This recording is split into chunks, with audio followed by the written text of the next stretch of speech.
Hola, espero que te encuentres muy bien. Este video es para hablar sobre glúcidos, también llamados hidratos de carbono o carbohidratos. De cualquiera de las tres formas los puedes encontrar en la literatura.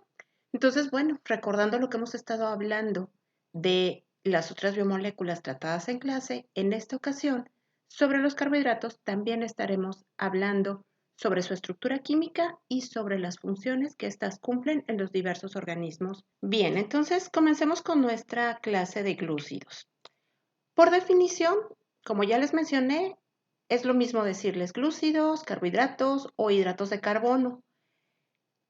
También hay algunas personas que les llaman sacáridos o azúcares y bueno, todo es lo mismo. Son diferentes formas en que nosotros los podemos ir denominando. ¿Cuál es la característica primordial de este tipo de compuestos? Pues que básicamente están compuestos por carbono e hidrógeno y que también tienen oxígeno en su estructura. En algunos casos excepcionales, pues pueden tener algunos otros átomos, principalmente nitrógeno y fosfato. Pero básicamente como la fórmula general que están viendo ustedes en pantalla los define, están conformados por carbono, hidrógeno y oxígeno.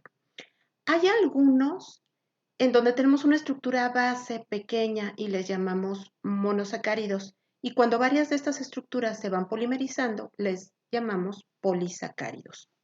En términos generales, los vamos a denominar, como vamos a ver con detalle adelante, como polihidroxialdehídos o como polihidroxicetonas.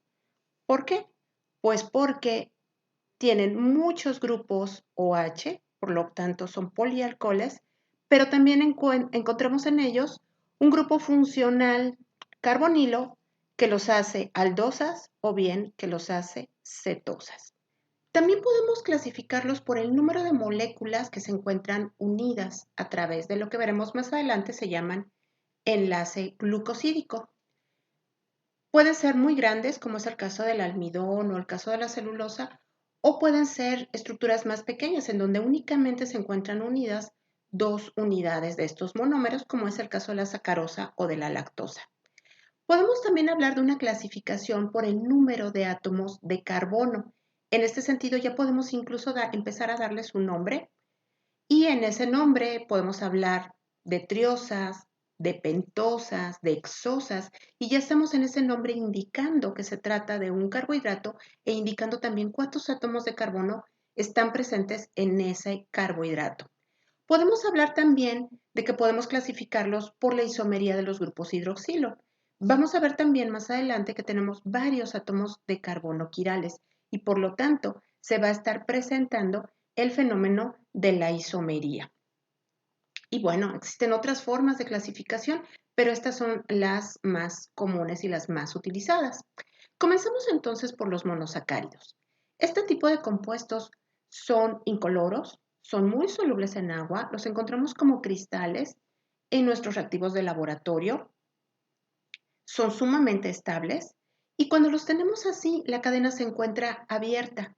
Sin embargo, cuando los tenemos en una solución acuosa, la cadena puede comenzar a cerrarse, puede comenzar a ciclarse. Como les comentaba hace un momento, vamos a tener dos tipos de compuestos de acuerdo a sus grupos funcionales dados por el grupo carbonilo. Si este grupo carbonilo se encuentra en el extremo de la cadena, estamos hablando de aldosas. Entonces tenemos al grupo funcional de los aldehídos. Sin embargo, si tenemos que el grupo carbonilo se encuentra presente en el medio de la cadena, como es este ejemplo, entonces nosotros aquí tenemos una cetosa, porque el grupo carbonilo nos está mostrando que en este caso tenemos una cetosa, se encuentra en el medio de la cadena. Aquí los podemos observar mejor, aquí está la cadena completa, aquí tenemos el ejemplo de una aldosa, en este caso la glucosa en particular, tenemos que están presentes 6 átomos de carbono, 1, 2, 3, 4, 5 y 6. Tenemos que existen múltiples grupos hidroxilo, en este caso tenemos 5 grupos hidroxilo, el primero, el segundo, el tercero, el cuarto y el quinto. Y en un extremo de la cadena se encuentra el grupo carbonilo, haciendo entonces a esta molécula un aldehído. En contraste, la fructosa también tiene 6 átomos de carbono, tiene también 5 grupos OH, aquí tenemos indicados 4 y aquí se encuentra el quinto grupo OH, y la única diferencia es que el grupo carbonilo no se encuentra en el carbono de la extrema, sino que se encuentra en medio de la cadena, ¿no? Por lo tanto, se trata de una cetona, en este caso, la fructosa.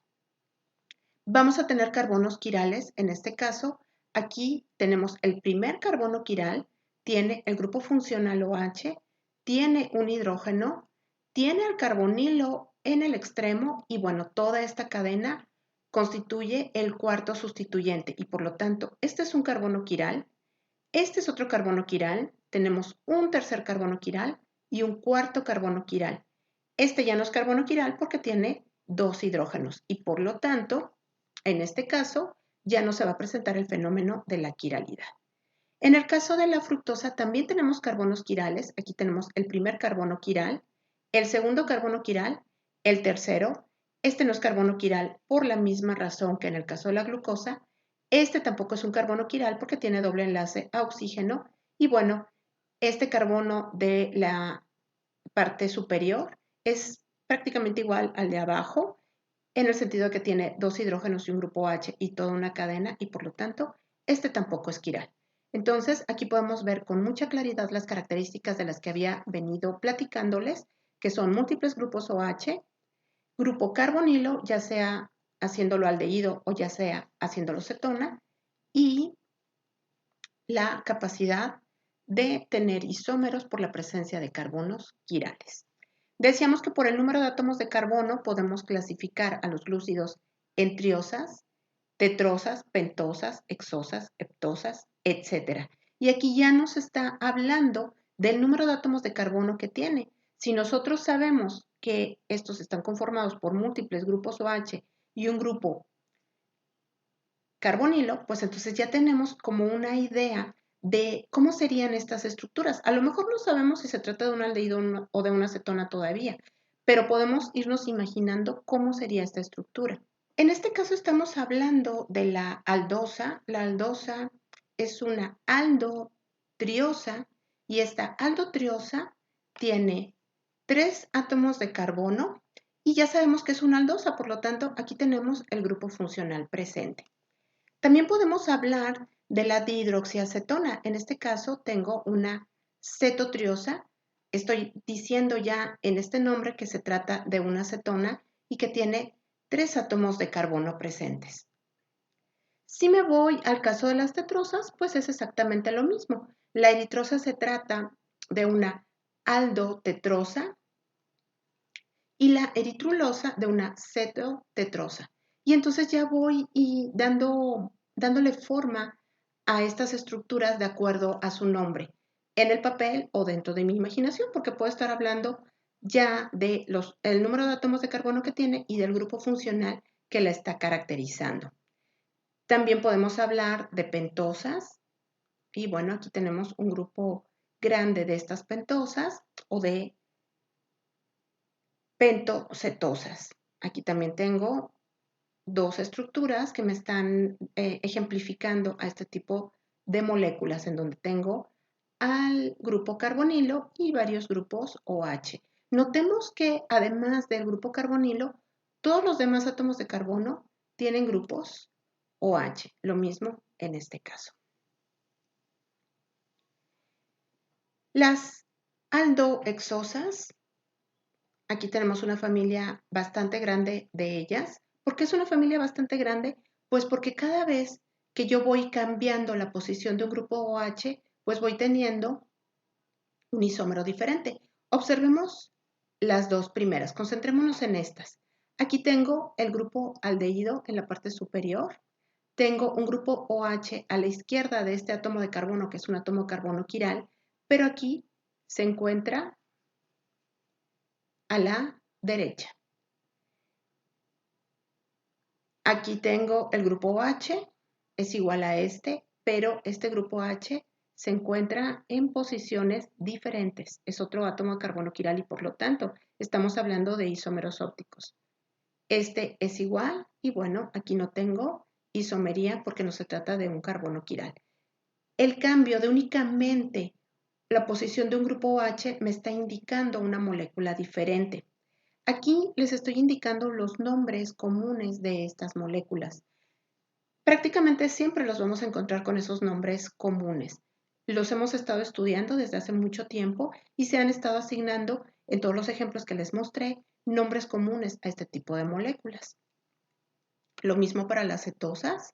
Aquí voy observando que el caso de la cicosa y de la fructosa, lo único que está cambiando es la posición del grupo OH en el tercer átomo de carbono de arriba hacia abajo, que es además el primer átomo de carbono quiral. En este caso, el grupo OH, el grupo hidroxilo, se encuentra a la izquierda y aquí lo encuentro hacia la derecha. Pero estos dos grupos OH de carbonos quirales se encuentran hacia el mismo lado, hacia la derecha.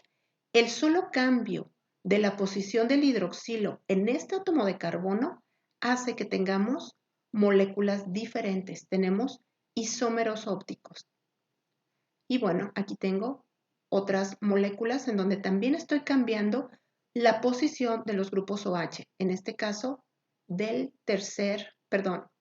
cuarto átomo de carbono, que es también un átomo de carbono quiral, y así sucesivamente. Por lo tanto, podemos darnos cuenta de que la familia tanto de hexosas como de cetosas es enorme. Y vamos a tener muchísimas moléculas diferentes y vamos a tener muchas moléculas que pueden ser reconocidas por los seres vivos y otras que tal vez no son tan utilizadas. Bueno, con esto terminamos esta parte de glúcidos. En el siguiente video vamos a hablar sobre lo que es la isomería de este tipo de moléculas.